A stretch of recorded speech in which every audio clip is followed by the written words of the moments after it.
Chris Bosey and I work for Evolve Home Loans. I talk to realtors and buyers all day, every day. Today we're going to be highlighting the differences between a buyer who wants to buy an investment home versus a second home. So let's talk about what the difference is to begin with. First off, an investment home is a purchase that a buyer intends to either rent out rather than live in, or they're going to go ahead and flip and sell it. A difference is, with a secondary home, it's a one-unit property that the buyer plans on living in for some portion of the year. So let's talk about the lending requirements if someone is interested in buying an investment home. First off, what they need to understand is that we're going to use market rent prices to offset the payment, but it can't be used as income. Another thing that they need to consider is that investments are not eligible for either FHA or VA loan programs.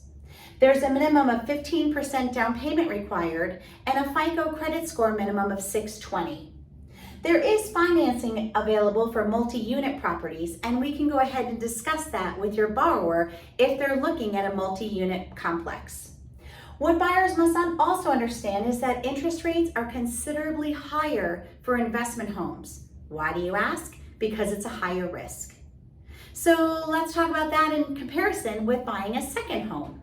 So a second home, the buyer, as we mentioned, must plan to live in it for some portion of the year. It must also geographically make sense why they need a second home. We talk about snowbirds that are coming here for the winters, or maybe buyers are looking for a second home up north so they get out of the summer heat. Those make sense. So geographically, it just has to add up. They are for single unit residents only, and they are not eligible for either FHA or VA loans. In order to go ahead and purchase a second home, there's a minimum 10% down payment and a FICO credit score minimum 620.